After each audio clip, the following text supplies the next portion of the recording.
Welcome everyone.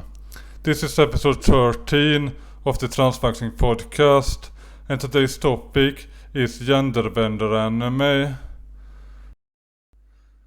The anime that got me into this genre of anime was unsurprisingly TSF Monogatari, which is probably the best hentai ever made. They really do a great job making you like and emphasize with the main character. So then when the main character is being fucked really hard, it kind of feels like you yourself is experience all that amazing sex. Later I got into genderbender anime that instead focus more on other aspects of being female, with my personal favorite being Kashimashi Girl Miss Girl.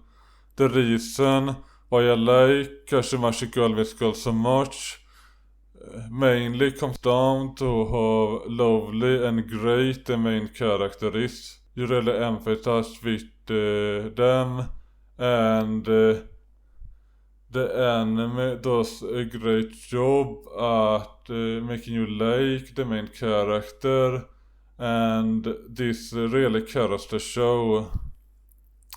You follow as the main character both go through some hardship but also some really nice experiences, and the main character also grows a lot as a person, having to adapt living as a female. I watched Kashimashi a while ago. I think in general, the common themes that I see, particularly with Kashimashi, or at least what I've heard about TSF Monogatari, is, these guys who, for all intents and purposes, have thought they were, have been guys. Even going so far as, to, do the, at least in anime, the whole confession thing, and, this is what guys are supposed to do, to be, then to have their life upended, and now they're in a position of accepting that they're women, and then seeing how different the women's world works. It's very interesting. It makes me wonder that, if this is intentional on the writer's parts of saying, hey, if you're completely unsatisfied with your life as a guy, just become a girl. Like, then it makes sense. Then you're having fun. Then you're being the one who gets pursued in some ways, right? So that's my perspective. Again, from what I've heard about TSF Monogatari, and then also from remembering what I can from Kashimashi. I think the best example of an anime that really portrays life differently as a female is Kämpfer, which is maybe more idealistic than Kashimashi Girl Miss Girl. I think Kashimashi Girl Miss Girl is more realistic when it comes to the realities of living as a female. They're not really being like overly idealistic and painting just the roses and lovely things. I think Kämpfer is not really realistic, and the anime itself doesn't really pretend to be like the story itself is kind of stupid. They are getting those superpowers. And one important difference is that in Kämpfer the main character can actually switch back and forth as well. So they don't have to like permanently readjust their life. While in Kashimashi Girl Miss Girl there is no going back to being male, or they really have to like readjust everything. I think in general, in terms of like story good writing and also quality of the main character. Kashimashi Girl is a much stronger anime. But what I do like about Kämpfer is that you have this back and forth aspect that is kinda underutilized. You don't really see too much great anime that utilizes that aspect. I think the best one is probably this fantasy anime Yamada-kun anime where the main character switches body with the hot female school, but this isn't centered about gender bender, and this is more like a body swap, and later in the anime they focus on different things. While Kämpfer is like only focus on like switching back and forth, and there isn't body swap, there is just the main character changing. And initially they can't actually control it, but later on they learn to like willingly switch back and forth between male and female, which could make for a really great story and interesting, but the writer kind of squander the potential, which is a shame.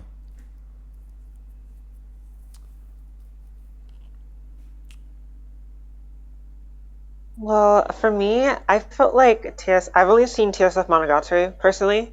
I haven't really seen the rest of them, but I feel like as far as like Monogatari goes, like the benefits of like it talks about the benefits of like changing your sex, like as far as sexuality goes and like your sexual experiences go. Like at first, like the protagonist, he's like, he can't get laid. The girl he likes doesn't really pay him any attention, and like once he like transforms to a woman, he's like having all this crazy sex. He's like being sexually filled by like constantly, like every like minute of his life is just like a sexual fantasy.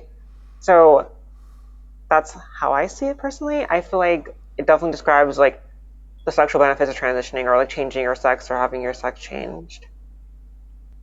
I don't actually remember. I don't think they talk about like much about the life before they become a girl in TSF Monogatari. It's basically just show them having dying of cancer, and then suddenly they have a cure, but that cure starts them into a female. And the anime is actually interesting because they start out with the main protagonist not really wanting to do all this like crazy sex stuff, but then they get forced into it, and they get like sort of addicted, so they just end up craving it more of it. So it's sort of realistic in ways that is surprising for a hentai. You don't really expect realism from a hentai, but in ways the anime is realistic. They actually even get pregnant eventually as well. And then like they get fucked by like a massive like Buddha dick, because the girl that liked him liked them also like as a woman, so they became a food to like be in like a perfect relationship with them, which is so cute. It was like cute and disturbing at the same time. Because I know like while she was pregnant, she got like fucked by like a giant Fuda cock. Like at the very end. Yeah, it's a shame it's only 2 episodes because the hentai aspect and sex aspect was so good in that anime.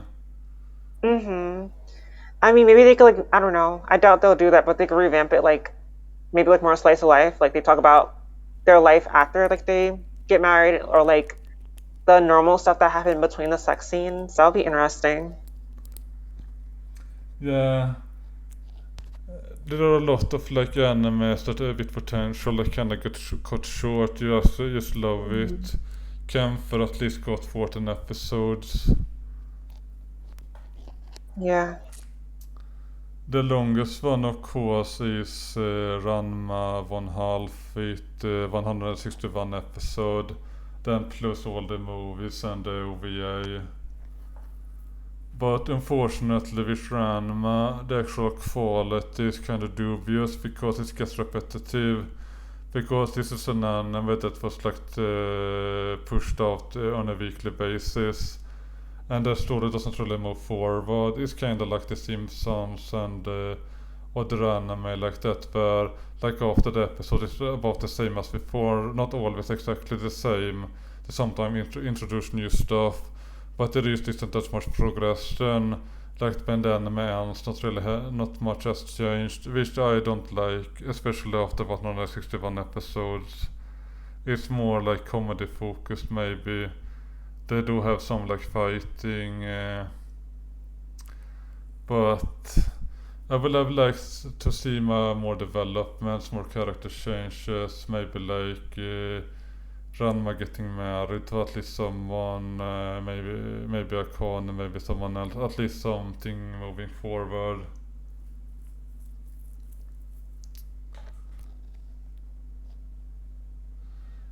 The interesting part I see about Rama is that even during the girl phase, there's still not much of a change in attraction. The love interests don't necessarily shift.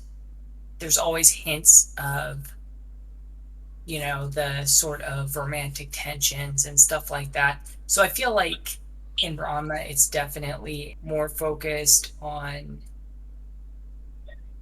what it means to, I think, as you said before, change back and forth, as a gender. And sometimes you feel you're living life as, say, a guy. Sometimes you're living life as a girl. But, how it doesn't necessarily change you as the person internally. At least that's what I get from it. And particularly with romantic interests. That's what I focus more on the romantic interest side. When it comes to Ranma, I do remember like watching the character, and one thing I really like with the main character is that Ranma is very practical and a bit cynical when it comes to this gender stuff. So he, or maybe she, will like, when it's beneficial, they will change into a female, and then when it's no longer beneficial, they will change right back into a male again. And like the way they control it in the anime is that when they get cold water, they turn into a female, and hot water turns them into a male. So they try to utilize that. When they like need to do something as a female, they turn into the female Ranma to sometimes get benefits. And this is a bit interesting because the writer of the anime was actually a female, and they're actually willing to display some benefits but also like disadvantages. And Ranma doesn't really care too much about like social norms, like regardless if as a female or as a male. There are someone who instead focusing on what they think is right and fair. And in the anime, like Ranma's father and grandpa, like they are despicable and like total assholes, like especially Hokusai, who steals like women's underwear and groups female, like he's totally unhinged, like insanely bad person. And then they are being like stopped by Ranma, who is like the good character there. So I think they intentionally made some characters really annoying and detestable just to make Ranma look way better, which kind of works. I think definitely going back, back and forth, depending on the situation, is an interesting concept that, I think it does hit on the fact that sometimes it is better to be, say, a girl in a certain situation. Sometimes it's better to be a boy in a certain situation. It does a good job of, putting that into perspective. Of course, there's a lot of, like you said, comedic value in getting splashed with cold water and, having to, as it go into girl mode, right? So it does it's good in that regard, I think, too. One anime I recently watched regarding the gender bender stuff was Kaminaki Saika no Kamisama Katsudou. And that anime, the main character doesn't change gender but actually have a side character where after he is being defeated, when they are being brought back into the world to be alive again, they are changed into a female because the individual who brought them back thought that it was better, which I find a bit funny. And they kind of hated it, especially initially, and they kind of got used to it after a while. So I think this was a pretty nice genderbender character, even if it is just a side character, so you don't see too much from them.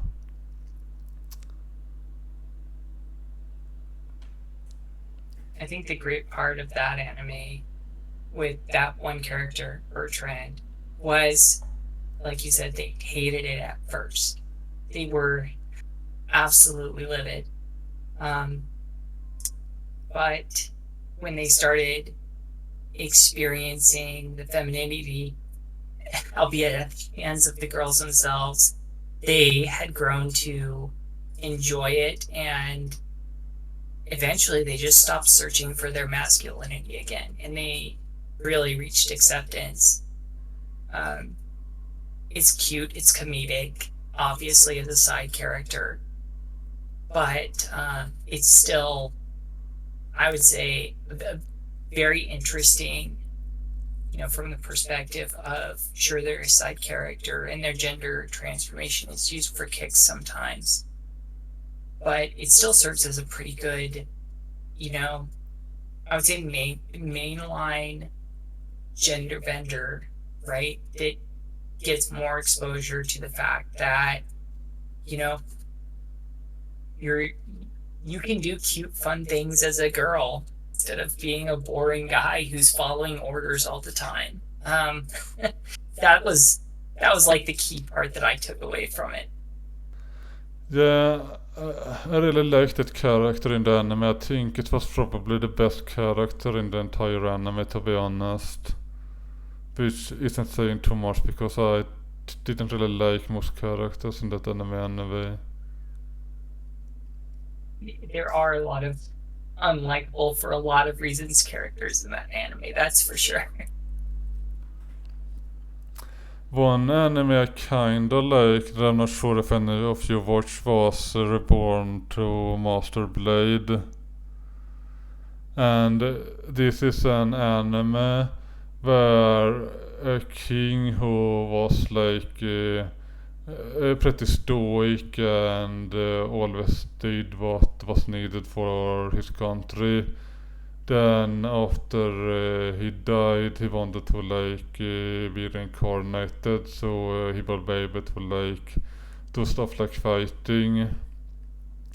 And then in the anime, rather than being reincarnated as some male, they actually get reincarnated as a female, but still they ended up pursuing what they wanted, which was to learn to be a strong fighter.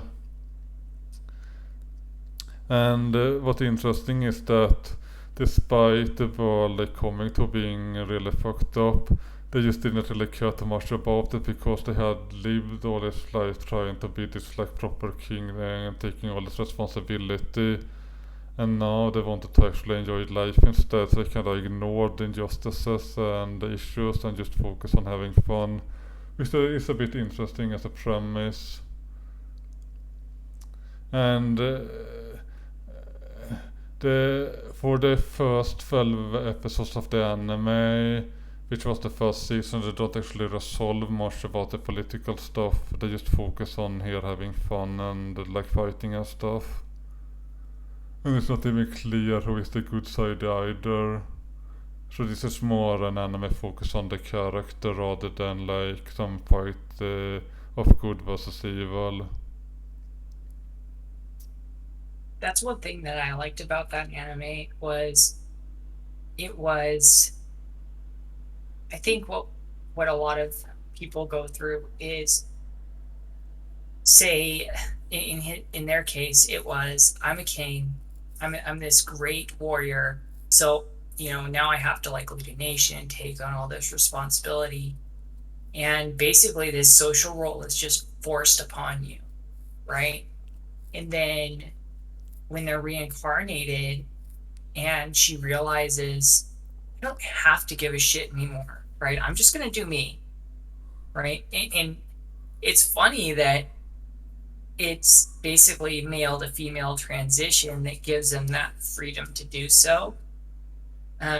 It makes me wonder what the hell's going on with the Japanese anime industry. That Japanese men are so like they absolutely hate being guys in their in their society or something, or if it's just a matter of they're tired of the imposition of the current social roles on them, one of the two. But I loved it. It goes into a little bit of like, sometimes the character does get a little bit male brained and they're like wondering, is it really okay if I'm sitting here and bathing with these hot women? And she's like, oh wait, turns out I'm a hot woman too with huge boobs. So it gets kind of funny in some areas, but it definitely is character focused. At least once you get later in the episodes. Yes, and I think the main character is fairly good as well.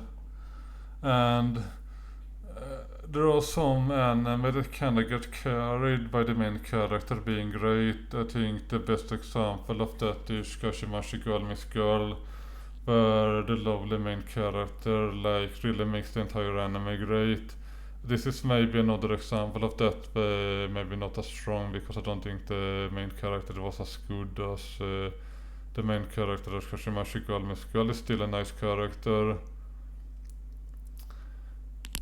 What I do think also is that what the anime kind of shows is that there is a downside to taking on responsibility if you're trying to like rule over a country and have to manage all that. You might not be able to enjoy yourself.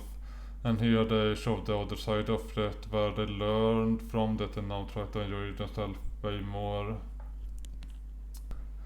Let's ask Corvalus, what's your experience watching those animes?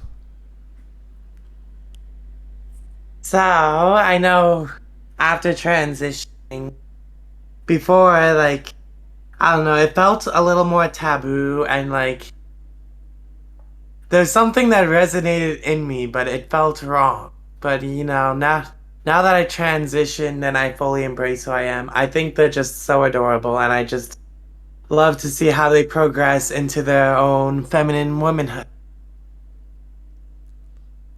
Let's ask Athena, what's your experience? Did you watch any of those animes? So I only ended up watching Ranma half, and as someone who hasn't watched much anime, it was certainly like about what I'd expect from an anime and not what I'd imagined from a gender bender anime. It didn't feel forced as a concept, whereas in a lot of Western content, the concept either feels forced or like, how to put this? They are trying to like force the story to go a certain way. They are like inserted something that doesn't really fit with the main story just for comedic value. This is fairly common. Yeah.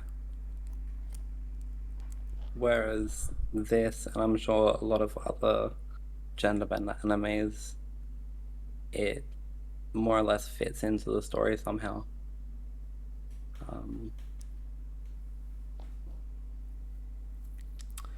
I think with Ranma 1/2, the story is kind of built around the changing back and forth, so it isn't as forced. While maybe some like Western movies, it's not really a natural part of the story. It's just something they want to insert or make like for comedy. And the thing is, like gender bender for comedy isn't that interesting really if it's just something temporary. I think it's way more meaningful to actually watch a proper story where you have to watch someone adapt to living as a female. Yeah, and I gotta say, like, in the past, my experience with, like, gender bender comedy has not, or, like, gender-related comedy, I guess mostly, yeah, cross-gender comedy, it's always been very uncomfortable. Like, I remember seeing content about drag queens, for example, on TV, and it was to comedic effect, and it made me very, very uncomfortable, and this wasn't the case at all with the anime. And I will recommend, of course, maybe if you have time, watch some of the better ones. Especially Kashimashi Girl Miss Girl, my favorite, thanks to the main character there. Definitely will give it more of a go. Maybe we could have a supplement later. Yes. So just a quick note on that. Like, I have probably a controversial. I don't like drag at all. So it's very interesting that you mentioned that, Athena, because drag stuff, like even RuPaul, I can't, like, I just don't want to watch it or see it.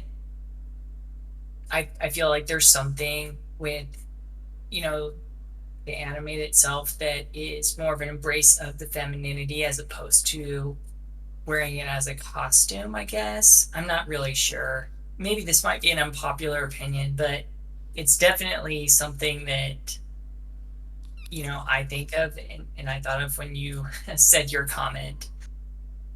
I absolutely agree. Drag feels like a caricature of femininity. Whereas Yes. the anime takes it seriously.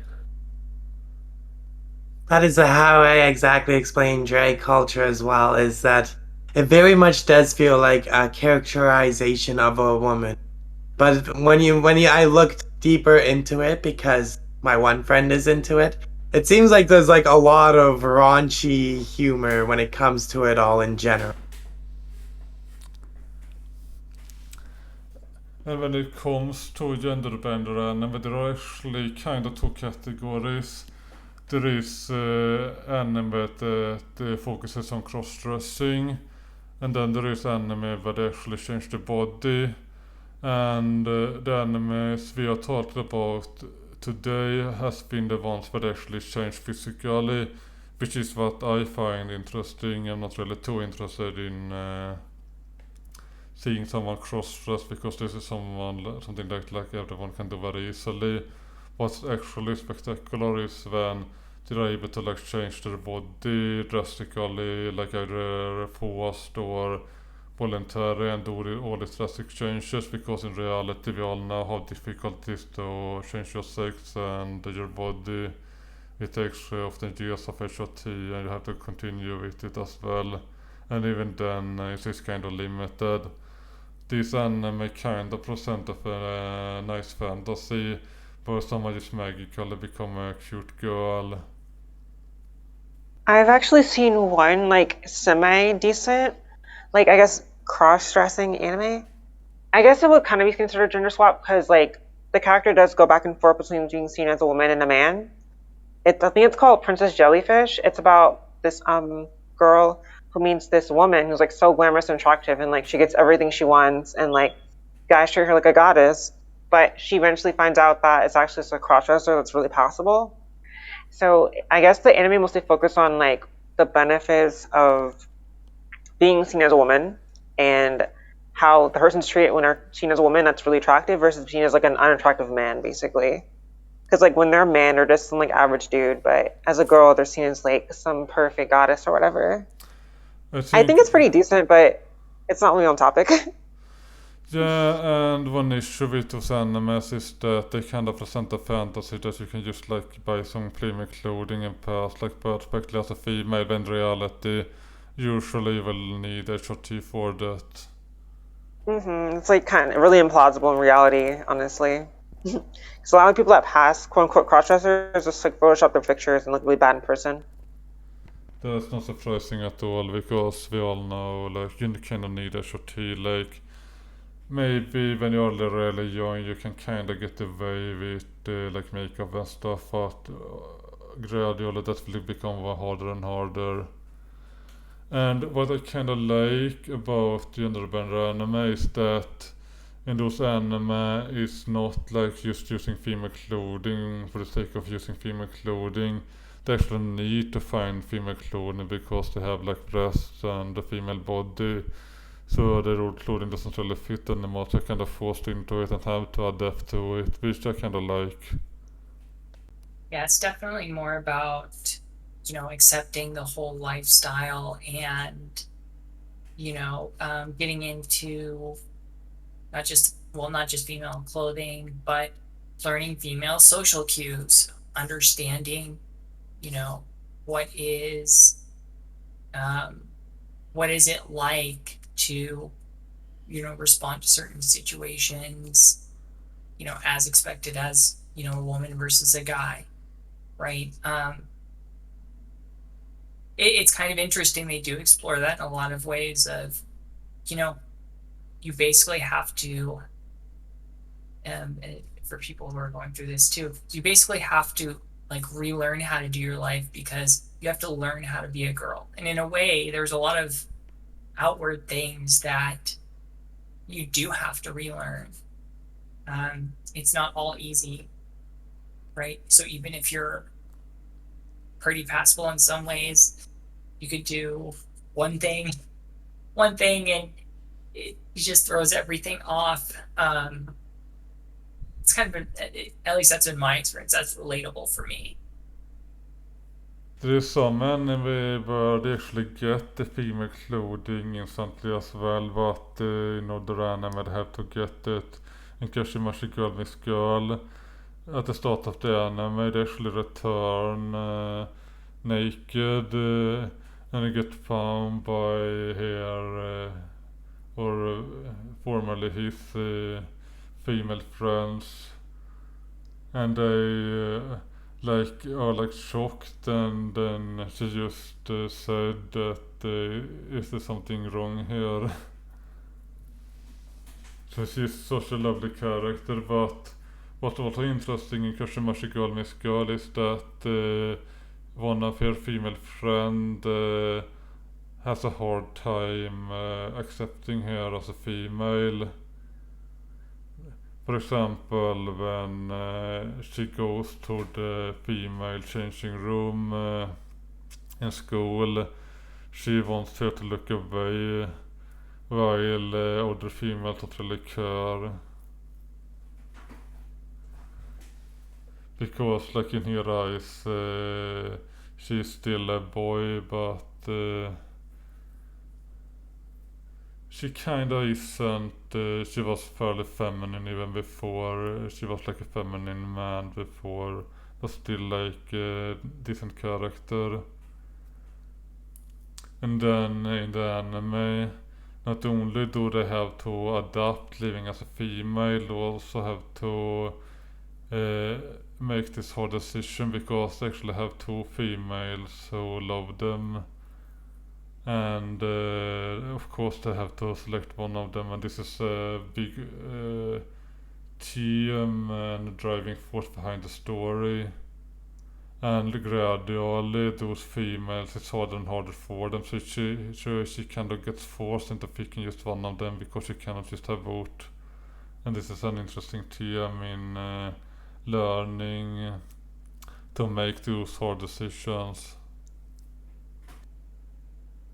I think we've covered a lot of ground. this is the end of episode 13 of the Transmaxxing podcast. Make sure to like, subscribe and share this video. Have a nice day everyone.